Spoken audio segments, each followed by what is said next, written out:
आपल्या घरी पाहून येणार, मग स्वागताला घरात आधी हजर कोण? आपण. मग आता अफजल खान महाराजांकडे पाहुणा म्हणून येतोय, मग श्यामेण्यात स्वागताला आधी हजर कोण पाहिजे?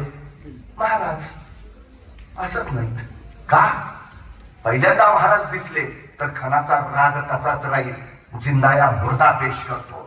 पहिल्यांदा राजे दिसून उपयोग नाही, मग पहिल्यांदा काय दिसलं पाहिजे? सोनं नाणं हिरे मोती मानकांनी तेच झालं. खान श्यामेनात आला, ती उंची मध्ये सोनं नाणं हिरे मोती मानकांची अफाट संपत्ती. खान बघत राहिला, बहुत खूप. खान बहरवला, निम्मा खाली विसरला. कशाला आलतो?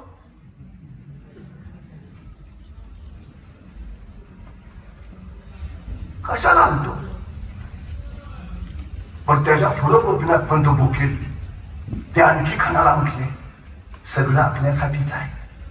महाराज म्हटले, ही रेशमी वस्त्र, हे हिरे मोती मानक सगळं खान साहेबांना जाताना द्यायचं आहे. आता तर मग खान हिशोबच करत बसला. सोनं किती, हिरे किती, मोती किती. विसरला. कशाला आणतो? बघा ना, आपण रस्त्यात निघालो, डोक्यात बाहेर राग आहे आणि रस्त्याला चालता चालता चाललोय. तो नुसता दिसावाचा नाही तुडावला तर सांगतो. तो फक्त भेटावाच, ठेवतच नाही, धुमसतच चाललोय. आणि असल्या रागात आपण निघालेलो असतानाच आपल्या वाटेत आपल्या अत्यंत आवडीची व्यक्ती येते आणि मग तिच्याकडे बघायच्या नादात आपण कुठं निघालेलो हेच लक्षात राहत नाही. हेच केलं महाराजांनी. तो महाराजांना मारायला निघाला, पण महाराजांनी त्याच्या वाटेत इतकं आवडीचं ठेवलं, विसरला. कशाला तो? महाराजांनी नियोजन केलं. खानाचं 20,000 सैन्यभर निघालं होतं खरं, पण प्रतापगडाच्या रणतोंडीच्या घाटात तेही सैन्य अडकलं. रणतोंडीचा घाट अहो इतका निगडीत, इतकी भयानक की तोंड रडल्याशिवाय तिथून पुढे सरकताच येत नाही. खान कसा बसा 5,000 जण पुढे आला.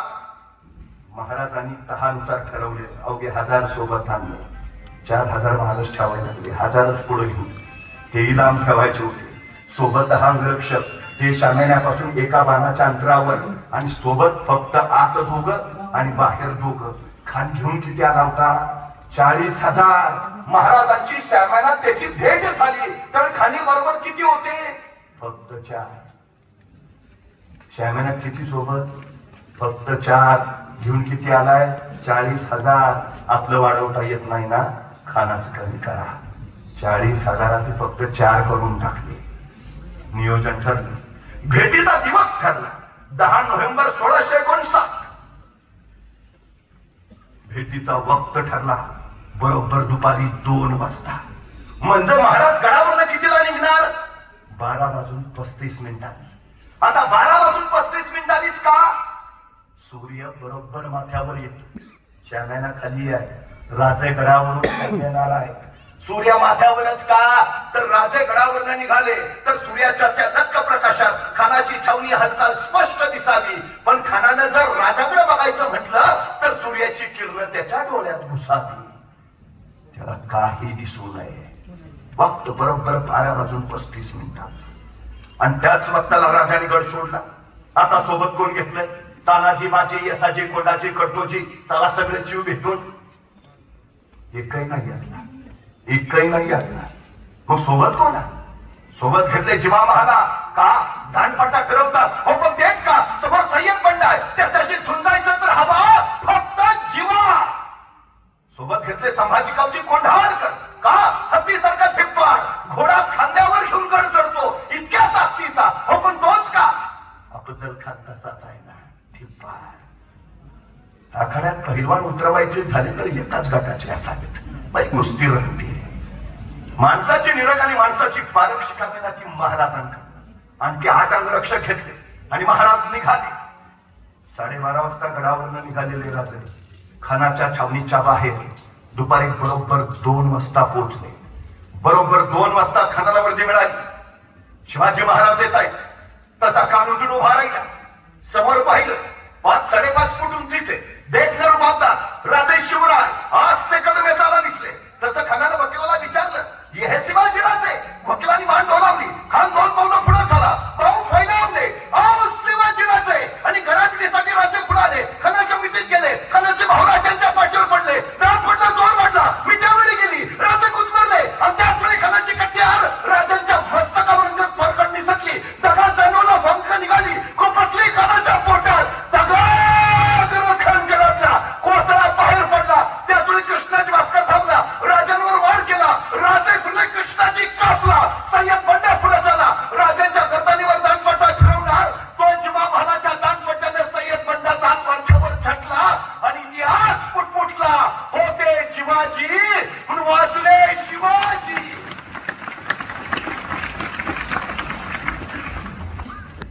एक विचार करायचा इथं, जीवा महाराज 1 सेकंद उशीर करतात, फार नाही 1 सेकंद फक्त. तर जीवा महालाच्या दानपट्ट्यानं सय्यद बंडाचं मस्तक छाटलं जायच्या ऐवजी, हात छाटला जायच्या ऐवजी सय्यद बंडाच्या दानपट्ट्यानं महाराजांचं मस्तक छाटलं गेलं असतं. मग आम्हाला कळत या प्रसंगात महाराजांनी जीवा महाराज का निवडला, तोच का याचं कारण ते आहे. मी जाणीवपूर्वक विधान करतो, आपल्या 50 वर्षाच्या कारकिर्दीत महाराजांनी एक चाल पुन्हा नाही वापरली आणि एक माणूस तोही पुन्हा नाही वापरला. माणसं अवतीभोवती तीच आहेत, पण प्रत्येक प्रसंगात नायकाच्या भूमिकेत नवा माणूस आहे. जीवा महाराज तुम्हाला प्रतापगडच्या रणसंग्रामात दिसेल, तो पुरंदरावर दिसणार नाही. पुरंदरावर मुरारबाजी, तिथं बाजीप्रभू येणार नाहीत. बाजीप्रभू पावनखिंडीत, तिथं तानाजी असणार नाही. तानाजी कोंढाण्यावर, तिथं नेताजी दिसणार नाही. नेताजी आग्र्याला, तिथं येसाजी भेटणार नाही. येसाजी कर्नाटकात, तिथं सूर्याजी दिसणार नाही. प्रत्येक प्रसंगात नवा माणूस. नियोजनानुसार असं ठरलं होतं, सगळ्यांनी पहिल्या दिंडी दरवाजाजवळ पोहोचायचं. राजे पोहोचले, पाठोपाठ एक अंगरक्षक गोळा झाला. राजाची नजर फिरली, 1 2 3 4 5 6 7 8 9 जातात तर 10 होते. मग हे कोण राहिला माग, हे कोण राहिला माग. अंगरक्षकांनी एकमेकावर नजर फिरवली. कुणीतरी अंगरक्षक पुटपुटला, राज संभाजी गावची दिसत नाही. संभाजी कोणी थांबला, कोणी थांबला. तोपर्यंत संभाजी गावचे पाठीमागून थापा टाकत येताना दिसला. राजाने विचारलं, संभाजी कोठे थांबला होता, कोठे रुकला होता. एवढा ऐकल्यावर संभाजीने आपला हात वर केला. त्याच्या हातात अफजल खानाचं मस्तक होतं. ही का काय मागं थांबलो तू. राजे म्हणले, संभाजी हे आपल्या नियोजनात नव्हतं, हे नव्हतं आपल्या नियोजनात, हे नसतं धाडस का केलं. संभाजी, तुम्ही अफजल खानाचं मस्तक छाटत असताना यदा कदाचित तुमच्या मस्तकावर कोणी घाव घातला असता तर काय जबाब दिला असता मी तुमच्या आईला. तुमच्या इतर म्हणाले असत्या, राजाने स्वतःचा जीव वाचवला पण माझा लेख मात्र खर्ची घातला. नाही संभाजी, एक वेळा अफजल खान नाही मिळाला तरी चालेल, पण स्वराज्याचा एकही मावळा खर्ची करता कामा नये. पोटच्या पोरासारखं प्रेम केलं राजाने आपल्या सैनिकांवर. उगाच नाही माणसं मारायला तयार झाली. प्रतापगडावरून निघतानाच महाराजांनी प्रत्येकाला नियोजनानुसार जबाबदारी दिली. जीवा महाराजांना सांगितलं, जेव्हा तुम्ही आमच्या बरोबर खाली येता, तुम्ही आमच्या बरोबर श्यामनाथ आतही येता, पण आत आल्यावर तुम्ही माझ्याकडे बघायचं नाही, खानाकडे बघायचं नाही. तुम्ही फक्त सय्यद बंडा बघायचा बस. संभाजी गावच्यांना सांगितलं, संभाजी तुम्ही आमच्या बरोबर खाली येता, पण तुम्ही श्यामनाथ आत यायचं नाही. तुम्ही श्यामनाच्या बाहेरून तुम्ही माझ्याकडे बघायचं नाही, खानाकडे बघायचं नाही. आमच्या दोघांचं आज काय चाललंय तुम्हाला देणं घेणं नाही, पण श्यामनाथनं अफजल खान जर जिवंत बाहेर आला तर त्याला जिवंत ठेवायचं नाही. प्रत्येकाला जबाबदारी दिली. जीवा महाराज सय्यद बंड्याकडेच पाहत बसला, संपवला. आणि अफजल खान जिवंत बाहेर आला, ठेवायचं नाही. संभाजी गावजना जबाबदारी होती. कोतळा बाहेर पडला होता पण हाताला धरून धडपडत बाहेर आला होता, संपवलं संभाजी. 2:30 वाजता खान मारला. 2:45 वाजता मराठी सैन्य खानाच्या सैन्यावर तुटून पडलं. लंगडे बोर्ड चालूच आहे. खानाचं सैन्य पाट्याला पायलावून पळत सुटलं. त्यांच्या तोफा तिथंच, हत्ती तिथंच, घोडे तिथंच, समशेरी तलवारी सगळं तिथंच. मराठ्यांनी टिपलं, जवळ जाऊन ताब्यात घेतलं. प्रचंड सामुग्री महाराजांना लागला. महाराजांचा आत्मविश्वास किती आहे बघा. महाराज सांगतायत, खान मारणारच, मारला. महाराजांना माहिती आहे खान 4000 घोडे घेऊन आलाय. भले 2000 घोडी पळून जाण्यात यशस्वी होतील, पण या प्रसंगात 2000 घोडी आपल्याला मिळणारच आहे. मिळाली, 2000 घोडी मिळाली. पण आता नुसते घोडे मिळून उपयोग आहेत का. ते चालवणारे प्रशिक्षित घोडेस्वार पण हवेत, तर त्या घोड्यांचा उपयोग. मी एखाद्याला विचारतो, गाडी तो असते ना घरी मला चालवता येत नाही ना, उपयोग काय तुझ्या गाडीचा. मग 2000 घोडे मिळाले पण चालवणारे घोडेस्वार नसतील, उपयोग काय. नियोजन बघा महाराजांचं. 10 नोव्हेंबरला खान मारलाय. त्या दिवसाच्या बरोबर 2 महिने आधी महाराजांनी आपल्या 2000 लोकांना घोडेस्वारीचं शिक्षण देऊन प्रशिक्षित करून ठेवलंय आणि त्यांना सांगितलंय 2 महिन्यांनी 10 नोव्हेंबरला सायंकाळी 4 वाजता तुम्हाला घोडे मिळणार आहेत, बुकिंग झालेलं आहे. काय आत्मविश्वास आहे हा. एकदा आत्मविश्वास तयार झाला ना की मग दृष्टिकोन तयार होतो. तो दृष्टिकोन माणसाला यशस्वी बनवतो, ज्याला आम्ही ऍटिट्यूड म्हणतो. आत्मविश्वासातनं तयार होतो तो दृष्टिकोन, ऍटिट्यूड. आता हे ऍटिट्यूड पण 4 प्रकारचे असतात. त्यातला पहिला प्रकार आहे झिरो ऍटिट्यूड. म्हणजे ह्या प्रकारची माणसं खतरनाक असतात. त्यांना काही सांगा तुम्ही, त्यांचं उत्तर ठरलेलं असतं, नाही जमणार, नाही जमणारच नाही. काही सांगा, हे झिरो ऍटिट्यूड वाली जमात अशी आहे, काही नाही जमणारच नाही. बरं ते त्याला जमणार नाही इथपर्यंत तर बास आहे, पण ते त्याच्या पुढचं नाही, कोणालाच जमणार नाही, जमणारच नाही. म्हणजे मी कायम सांगतो, एखाद्या गावाचा विकास करायचा असेल, समाजाचा विकास करायचा असेल, 4 गोष्टी फार महत्वाच्या. पहिली गोष्ट, ज्याच्याकडे पैसा आहे त्याने पैसा द्यावा. दुसरी गोष्ट, ज्याच्याकडे वेळ आहे त्याने वेळ द्यावा. तिसरी गोष्ट, ज्याच्याकडे कष्ट आहे त्याने कष्ट द्यावे. आणि चौथी गोष्ट, ज्याच्याकडे या तिन्हीपैकी काहीच नाही त्याने किमान गप्प राहावे. अडचण पहिल्या तिघांची नसते, वळवळ ज्याच्याकडे काय नाही त्याची जास्त. चळवळ मोडीत काढायला कायम पुढे हे झिरो ऍटिट्यूड जमणारच नाही. त्याच्यानंतरचा एक वर्ग आहे लोअर ऍटिट्यूड. त्याला काही सांगा, ठरलेलं नाही, जमणारच नाही. पण हे जरा पॉझिटिव्ह असतं, नाही तुला जमेल, तू कर, मला नाही, नाही तू कर. एखाद्याला म्हटलं ना, चल जरा पैसा दिसा कमवू, ऑडी मर्सिडीज घेऊ, नाही तू घे, मी बसेन तुझ्या गाडीत, मला नाही जमणार. हे लोअर ऍटिट्यूड. म्हणजे एखाद्याला तुम्ही म्हणला, चल ना शिवजयंती आहे, काहीतरी करूया, तुमचं करूया की, पण मी एकटा येऊन काय करणार, बाकीचे नकोत का, आपण त्याला तिथंच सोडतो, बाकीचे गोळा करतो, बाकीचे गोळा करून मग त्याच्याकडे येतो, चल आलेत बाकीचे, मग तो म्हणतो मग आहेत ना बाकीचे, मी नाही आला म्हणून काय होते. हे लोअर ऍटिट्यूड. त्यातला तिसरा प्रकार आहे ऍव्हरेज ऍटिट्यूड. अशा लोकांना तुम्ही काही सांगा, ते म्हणतात हरकत नाही, करू ना, प्रयत्न करू ना, प्रयत्न करायला अडचण नाही म्हणत नाही. जिंकू ह्याची खात्री नाही, पण नाही करू ना, प्रयत्न करू ना, अडचण काय. आणि त्यातला शेवटचा प्रकार आहे तो चॅम्पियन्स ऍटिट्यूड. त्यांना काही सांगा, त्यांचं उत्तर ठरलेलं आहे, आय कॅन, मी करेन. अशक्य हा शब्दच त्यांच्या शब्दकोशात नाही. आय कांट म्हणतच नाही, आय कॅन, मी करेन. काही सांगा, आय कॅन. हा चॅम्पियन्स ऍटिट्यूड. महाराजांनी जी माणसं उभा केली ना, ती या चॅम्पियन्स ऍटिट्यूडची. काही सांगा, आय कॅन, मी करेन. शिवचरित्रात तुम्हाला एकही माणूस कारण देताना दिसणार नाही अजिबात. अहो बघा ना, आमच्या तानाजीने पोराचं लग्न काढलंय, पत्रिका द्यायला महाराजांकडे गेला. रायबाच्या लग्नाला यायचं बरं का, मात्र राजांची नजर कोंढाण्यावर, आणि कोंढाण्याकडे पाहता पाहता राजे तानाजींना म्हणाले, तान्हा कोंढाणा घ्यायचं म्हणे आहे रे. आणि सर्दी सुटले तानाजी, हातातल्या पत्रिका फेकल्या. राजा आधी लगेच कोंढाण्याचं मग रायबाचं, आणि पोराचं लग्न टाकून तानाजी कोंढाण्याचं लग्न करायला गेले. गेले गेले गेले असे गेले की रायबाचं लग्न करायला परतच नाही आले. काय दिलं असेल हो महाराजांनी. का महाराज म्हणले असतील तानाजींना, ताना तेवढा कोंढाणा घ्या, मग पंचायत समितीच्या तिकटाच तुमचं बघतो. काय का तानाजी म्हटले, पोराचं लग्न घडले, महाराज तेवढं उरातून मग हाय बघू की नाही, अर्घ्यात टाकून गेली. हा चॅम्पियन्स ऍटिट्यूड आहे. शिवचरित्र आम्हाला तो दृष्टिकोन देतो, आय कॅन. या जगात हा शक्य काय, तुमच्याकडे काय आहे काय नाही काय फरक पडत नाही. ते उगाच हल्ली आम्हाला कारण सांगायची सवय लागली, आमची परिस्थिती नव्हती हो, तू गप. मला भयान राग येतो असल्या माणसांचा. आमची परिस्थिती नव्हती.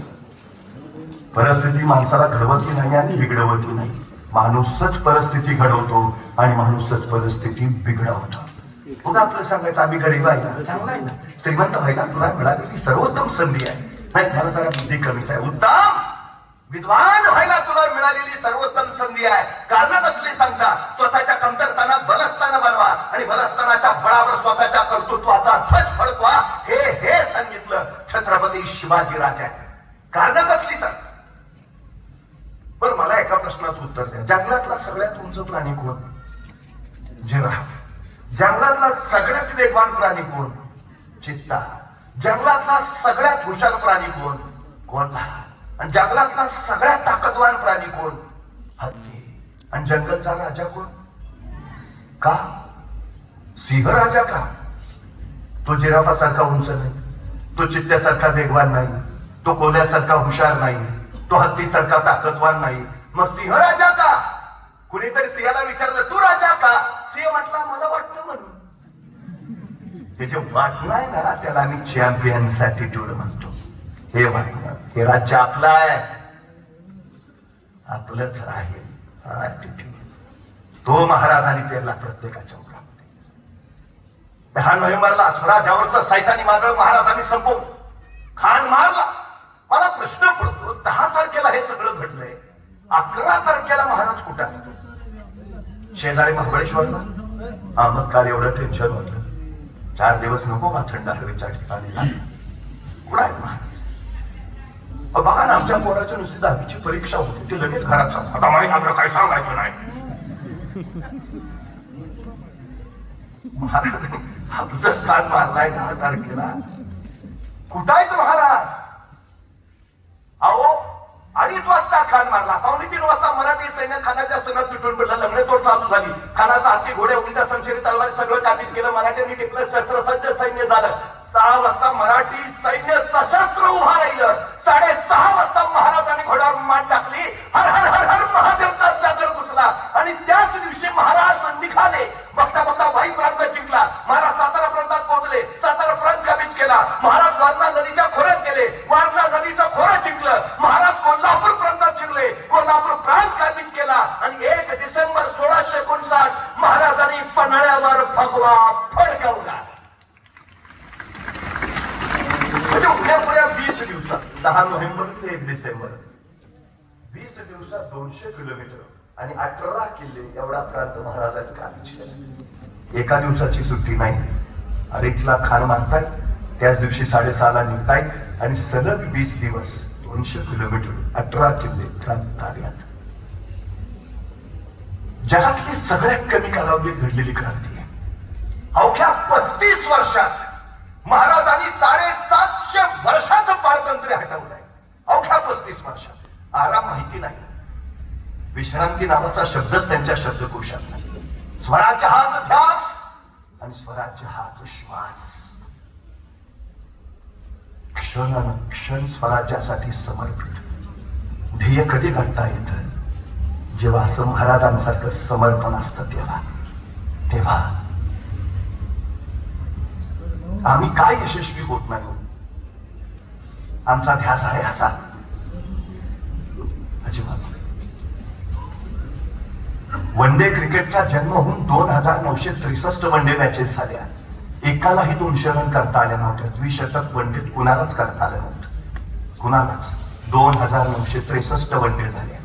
शक्यच नाही म्हणजे 50 ओव्हर मध्ये एकटा गडी 200 रन शक्य आहे का? पण 16व्या वर्षी क्रिकेटमध्ये पदार्पण केलेला सचिन तेंडुलकर फेब्रुवारी 2010 मध्ये मैदानावर उतरला आणि जे 2963 वन डे कुणीही करू शकलं नाही ते सचिन तेंडुलकरनं केलं. वन डेतलं पहिलं द्विशतक त्या दिवशी सचिन तेंडुलकरनं साजरा केला. आय कॅन, मी करू शकतो, केलं. दुसऱ्या दिवशी सचिन तेंडुलकरला पेपरवाल्याने विचार, मग काल तुम्ही द्विशतक केलं, आज सकाळी उठल्या पहिला पेपर हातात घेतला असेल, सगळ्या पेपरात पहिल्या पानावर तुमच्या बातम्या, मास्टर ब्लास्टरचं द्विशतक. मग पेपर घेतला का? सकाळी उठल्या पहिला मोबाईल घेतला, सगळ्यांचे अभिनंदनाचे मेसेज आले असतील, कॉंग्रॅच्युलेशन. काय केलं तुम्ही? मोबाईल घेतला सकाळी. तेंडुलकर काय म्हटलं माहितीये? 25 वर्ष झाली रोज सकाळी 6 वाजता मी मैदानावर नेटमध्ये सराव करत असतो. 25 वर्ष रोज सकाळी 6 वाजता मी मैदानावर नेटमध्ये सराव करत असतो. मी रविवारची सुट्टी घेतली नाही, मी दसरा दिवाळीला घरी थांबलो नाही. रोज 6 वाजता मी सकाळी उठून पेपर वाचत बसलो असतो तर मला भारतरत्न कधीच मिळाला नसता. मी सकाळी उठून मोबाईल घेऊन बसलो असतो ना, मी क्रिकेटचा देव कधीच झालो नसतो. सगळा ध्यास ध्येयाचा. आणि आमचं काय? सकाळी उठला की पहिला मोबाईल. मग महाराष्ट्रात काय काय घडतं रात्री कळलं पाहिजे. अरे तू कोण सीएम आहे का डीसीएम आहे? बर तुला मेसेज कुठले? गुड मॉर्निंग ना 2 बोलायचे, त्याच्यासाठी अख्खी सकाळ घालवणार. मला एका प्रश्नाचं उत्तर, तुम्ही टीव्हीवर कधी मर्सिडीजची जाहिरात बघितली का? ऑडीची, रोल्स रॉइस, रेंज रोवर, या कोटीच्या पुढच्या गाड्या, ह्याच्या जाहिराती तुम्ही कधी टीव्हीवर बघितल्या? चुकून नाही, कारण त्या गाड्यांच्या कंपनीवाल्यांना माहिती आहे टीव्ही बघत फालतू वेळ खर्च करणाराची पात्रता ऑडी घ्यायची असू शकत नाही, हे आपला ग्राहकच नाही. तुम्ही मोबाईलवर कधी जाहिरात बघितली का ऑडीची? मोबाईलवर जाहिरात कुठली? Rummy circle 3000 कमावं. तुमची पात्रता 3000ची, त्यांना माहिती आहे काय दाखवायचं तुम्हाला, काय करायचंय तुम्हाला. 3000 कमवायचे, मग जरूर मोबाईल घेऊन बसा. 30,000 महिना कमवायचे, बिंदास टीव्ही बघा. पण जर महिन्याला 3 करोड कमवायचे असतील तर हे तुमचं काम नाही, सोडून द्या ते. ध्येयाशी समर्पित व्हा, फक्त ध्येयाशी. 35 वर्षात स्वराज्य उभा केलं महाराजांनी, एक क्षण वाया नाही, एक क्षण. पैसा, वेळ आणि भावना मुबलक मिळतात आम्हाला. वेळ मोफत आहे हो, सगळा मुबलक आहे. पैसा बापाने कमवलाय, पोरांची अडचण काय काय, भावना त्या नैसर्गिक आहे. पण पैसा तुम्ही खर्च करता की गुंतवता त्याच्यावर ठरतं तुम्ही यशस्वी किंवा यशस्वी. वेळ तुम्ही खर्च करता की गुंतवता त्याच्यावर ठरतं तुम्ही कोण होणार. भावना तुम्ही खर्च करता की गुंतवता त्याच्यावर ठरतं. पैसा खर्च नका करू, आपल्या ध्येयासाठी गुंतवा, म्हणजे गुंतवलेला पैसा आयुष्यभर परतावा देईल. वेळ नको तिथं मोबाईलवर खर्च नका करू, आपल्या ध्येयासाठी गुंतवा, म्हणजे गुंतवलेला वेळ आयुष्यभर परतावा देतो. भावना नको तिथं नका गुंतवू, ध्येयासाठीच गुंतवा, म्हणजे आयुष्यभर त्या तुम्हाला परतावा देतील. महाराजांनी वेळ, संपत्ती आणि भावना या तिन्ही गोष्टींची गुंतवणूक केली. फक्त स्वराज्य स्वराज्य स्वराज्य, पिढ्या 450 वर्ष झाली महाराजांच्या त्या गुंतवणुकीचा आपण परतावा घेतोय. तुमच्या माझ्या पाठीचे कणे ताट आहेत ना, महाराजांनी ती शौर्याची गुंतवणूक केली म्हणून. तुम्ही आम्ही अभिमानानं चालतोय ना, महाराजांनी पराक्रमाची गुंतवणूक केली म्हणून. तुमच्या आमच्या नावाने जमिनी आहेत ना, महाराजांनी त्यांच्या वेळेची गुंतवणूक स्वराज्यासाठी केली म्हणून. पोरांना सांगा, शिवचरित्र हे सांगता आम्हाला. महाराज पन्हाळ्यावर पोहोचले, पन्हाळा स्वराज्यात आला. आणि मग पन्हाळ्याच्या पायथ्याच्या खेडेगावातली काही तरणीबाज जिगरबाज पोरं महाराजांच्या स्वराज्यात सामील झाली. त्यातच एक जण होता शिवा काशीद, नाव राजांचंच शिवा. दिसायचाही हुबहू राजांसारखा, चालणार राजांसारखं, बोलणार राजांसारखं, मिशी ठेवणार राजांसारखी, दाढी राखणार राजांसारखी, डोक्यात एकच नाद, जगावं तर वाघासारखं आणि लढावं तर शिवबांसारखं. दुसरं सुचतच नव्हतं त्याला. स्वराज्यात तोही सामील झाला. नवीन ओळख झालेला, नुकतीच स्वराज्यात आलेला तो शिवा काशीद. पण त्याच वेळी अफजल खानाच्या मृत्यूनं चवताळलेला बिजापूर पुन्हा एकदा पेटून उठली आणि महाराजांवर त्यांनी 65,000ची फौज सिद्धी जोहरला था. महाराज मिरजपर्यंत जात होते. सिद्धी जोहर येतोय कळलं आणि महाराज काय करायला हवं होतं, मग सुरक्षित स्थळी जायला हवं होतं महाराजांनी. 65,000ची फौज येते म्हणलं, म्हणजे मिरजवर ना रायगड राजगड नाही. तुम्ही अख्खं शिवचरित्र बघा, महाराजांनी एकही लढाई स्वराज्यात होऊ दिलेली नाही, एकही लढाई. अफजल खान सुद्धा प्रतापगडावर का? प्रतापगड तेवढे स्वराज्याच्या सीमेवर होत, वाईट स्वराज्यात नव्हतं. अफजल खान मारल्यावर महाराजांनी घेतलं. प्रतापगड सुद्धा सीमेवर. आपल्या स्वराज्याचं नुकसान होता कामा नये, रयतेचं नुकसान होता कामा नये, शेतकऱ्यांची पिकं उद्ध्वस्त होता कामा नयेत. एकही लढाई महाराजांनी स्वराज्यात केलेली नाही. सगळ्या बाहेर. आपण जर आत गेलो तर सिद्धी जोर आपल्या पाठीमागे स्वराज्य उद्ध्वस्त करायची. महाराज मिरज प्रांतात निघाले सरळ पन्हाळ्यावर, पन्हाळा सीमेवर आहे. आता महाराजच पन्हाळ्यावर आहेत म्हणल्यावर सिद्धी जोर 65,000 फौजनीशी पन्हाळ्यावर आहे. पन्हाळ्याला वेढा पडला, अजगरने बेका खालावा तसा सिद्धी जोर महाराजांना बेका घालून बसला. वाऱ्याला चिरता येणार नाही आणि मुंगीला बाहेर पडता येणार नाही असा चिमट वेळा राजे अडकले.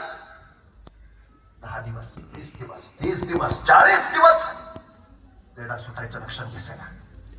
अखेर राजगडावर मासाहेब चिताऊ संतापले.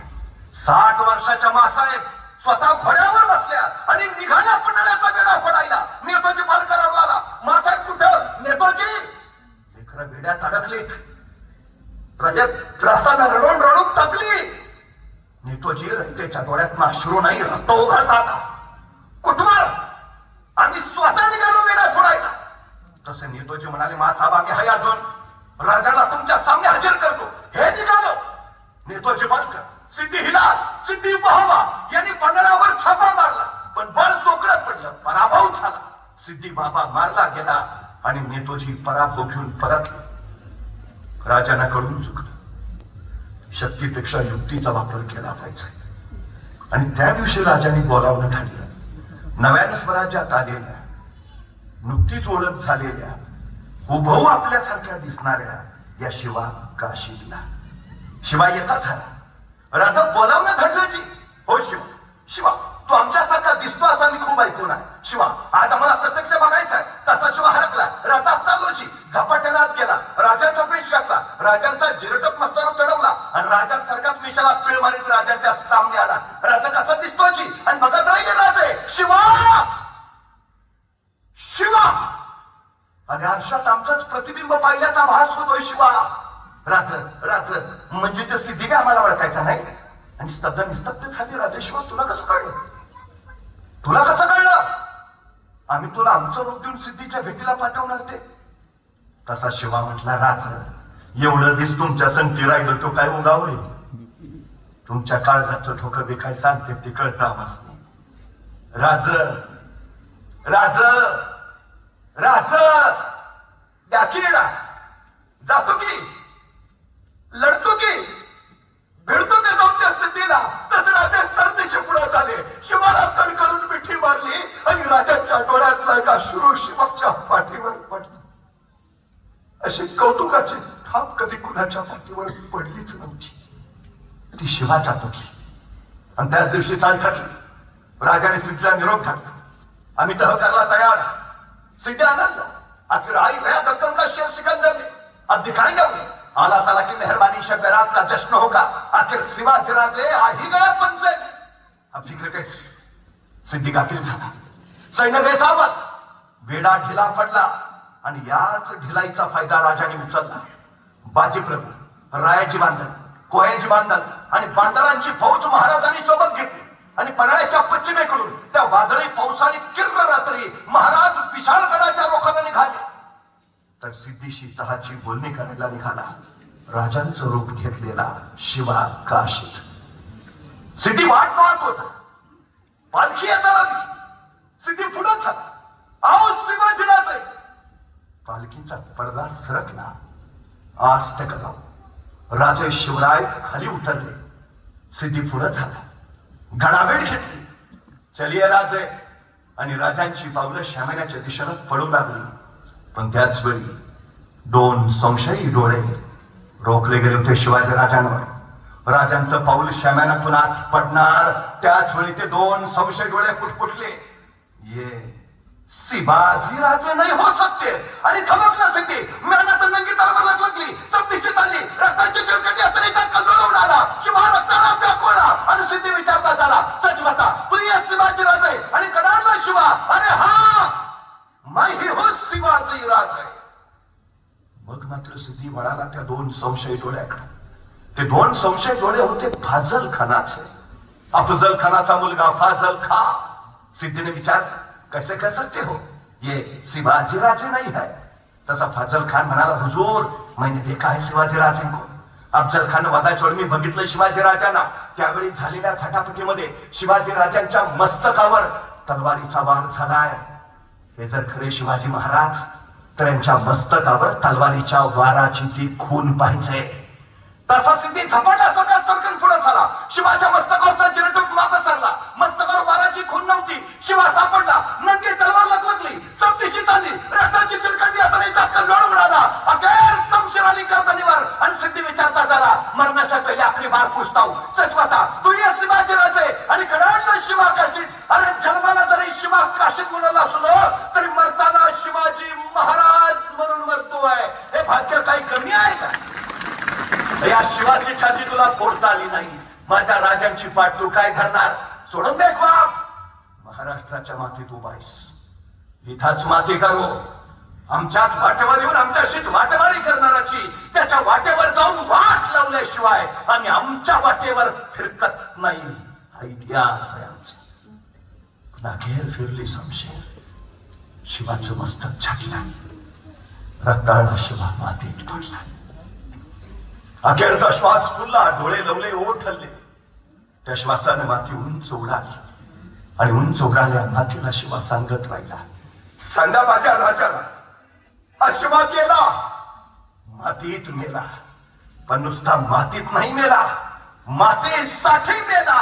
मातीत मरणारे काही असतात, पण मातीसाठी मरणारे फक्त मराठे असतात, हे सांगत. आणि शिवा नावाचा दुर्लभचा अध्याय संपला. राऊंड राऊंड आश्चर्य वाटतो. 6 महिन्याची ओळख आहे फक्त. या 6 महिन्याच्या ओळखीत महाराजांनी त्याच्या मनात काय प्रेरणा असेल की शिवा काशीत मरायला तयार व्हावा. अशा समर्पणानेच तर स्वराची उभारणी आहे. तिकडे पन्हाळ्याच्या पश्चिमेकडून त्या वादळी पावसाळी किरणत राजे विशाळगडाच्या रोखांना निघाले.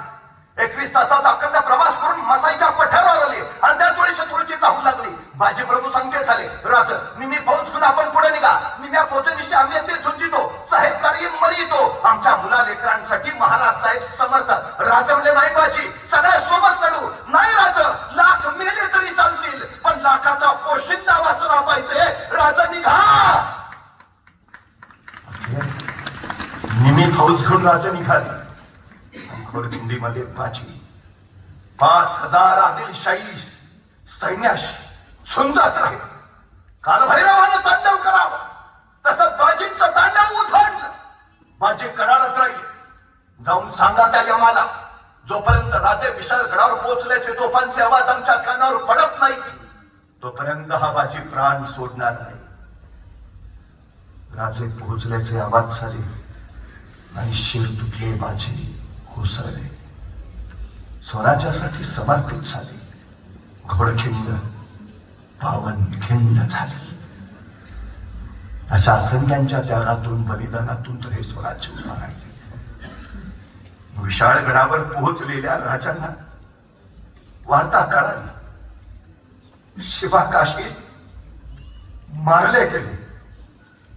आणि राजे सोबत त्यांना म्हणाले, आमच्या पन्हाळ्यावर जायची सज्जता करा. आणि सोबत त्यांना काय कळणार, राज सिद्धीच्या येड्यातनं सुटलास, मरणाच्या तावडीतनं वाचलास, आता परत जावं लागेल. पण का महाराज? पन्हाळ्याच्या पायथ्याच्या निबापूरला जाऊन शिवा काशीदांच्या आईला निरोप द्यावा लागेल. शिवा स्वराज्यासाठी खर्ची पडला. पण राज, तो निरोप घेऊन आम्ही कुणी बी जातो, तुम्ही कशाला? नाही, आम्हाला जावं लागेल. पण का राज? कारण सिद्धीच्या हातून मारले गेले ते शिवाजी महाराज तुमच्या समोर आहे. तो शिवा काशीत. आम्हाला आमच्या आईला भेटायला जायला हवं. निरोप द्या नेवापूरला, आम्ही येतो आहोत. आणि पन्हाळ्याच्या पायथ्याच्या नेवापूरला निरोप दिला. शिवा काशीदांच्या आईला सांगितलं, राजे येत आहेत, राजे येत आहेत.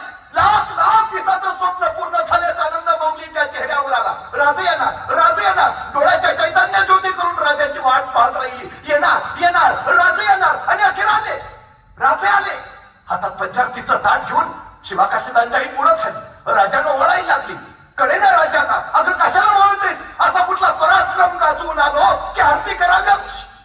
पण राजांच्या ओठातनं शब्दच फुटे नाही. तशी शिवा काशीदांच्या आई म्हणाली, ये ना राजा, आत घरात तर ये. जड पावलाने राजे आत आले. शिवा काशीदांच्या आईनं खाली फाटकं धडुत टाकलं. बस ना, बस ना राजा. राजे त्या फाटक्या धडुत्यावर बसले. तशी शिवा काशीदांच्या आई शिवा काशीदांच्या बायकोला म्हणाली, अगं गुळपाणी तर या, तोंड तर गोड कर राजांचं. शिवा काशीदांची बायको गुळपाणी घेऊन आली, राजांपुढे ठेवलं. आणि शिवा काशीदांची आई म्हणाली, घे ना राजा, तोंड तर गोड कर. कळे ना राजांना, अगं कसं तोंड गोड करू? आई तोंड कसं गोड करू? पण राजांच्या ओठातनं शब्दच फुटेना. तशी शिवाकाशीदांची आई म्हणाली, राजा एक सांगू का? बोल नाही. अरे येड्या, सिद्धीच्या येड्यातनं सुटलास, मरणाच्या तावडीतनं वाचलास, मग पहिल्यांदा तुझ्या आऊकडं जिजाऊकडं जायचं सोडून वाट वाकडी करून मायाकडं का राहिलास? तसे राजे म्हटले, आई अगं तू सुद्धा माझी जिजाऊच की ग. तसं नवं रे राजा, पण आईची माया तुला नाही कळायची. 6 महिने तुझ्या वाटाकडं डोळं लावून बसली असेल ती, तिच्याकडे जावं पहिले. तसे राजा म्हणजे, आई एक शिवा गेला पुन्हा दुसरा शिवा तुझ्या भेटीला आला. तुझा शिवा मातीसाठी खर्ची पडला. आई तुझा शिवा गेला. तशी शिवाकाशीदांच्या आई म्हणाली, हे काय मला ठाव नाही बे राजा. आणि चमकले राजा, आई तुला कसं कळलं? तुला कसं कळलं? असं तो निरोप द्यायला तरी इथवर आलो, तुला कसं कळलं?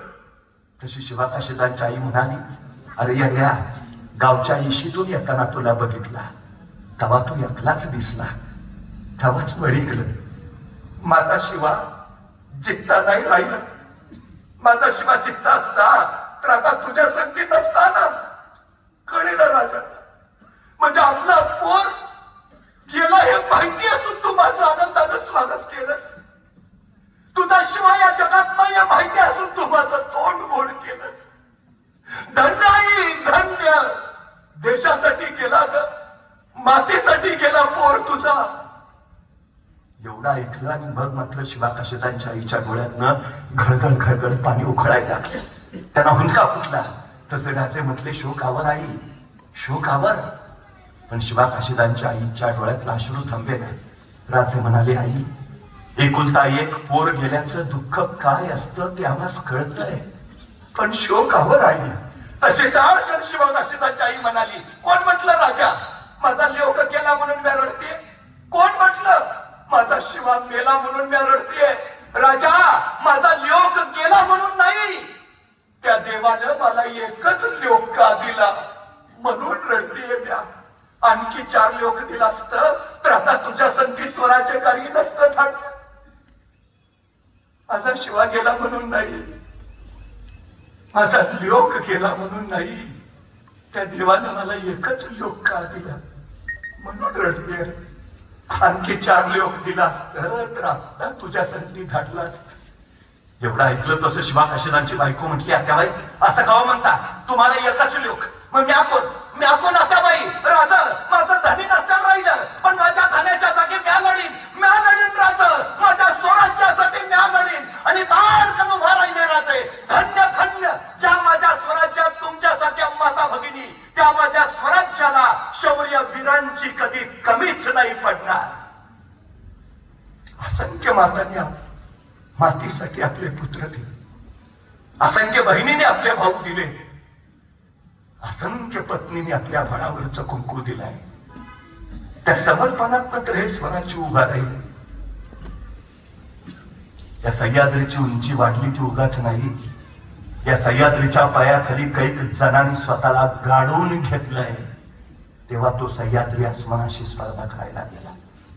इथल्या मातीचा ढेकूळ कधीतरी हातात घ्या, तो पाण्यात टाका, त्या पाण्यावर जो तवंग उठेल तो तवंग सुद्धा या मातीसाठी खर्ची पडलेल्या मावळ्यांच्या रक्ताचा असेल. इथली माती तांबडी झाली ती उगाच नाही.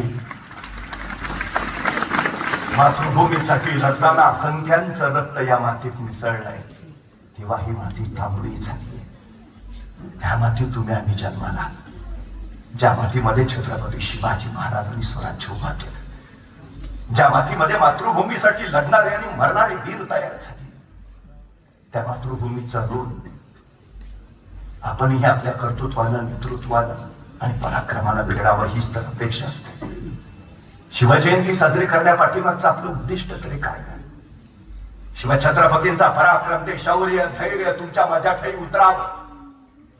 ज्ञान संस्कार विज्ञान साधना, ज्ञान आणि आरोग्य हे सारं आपल्याला लाभावं.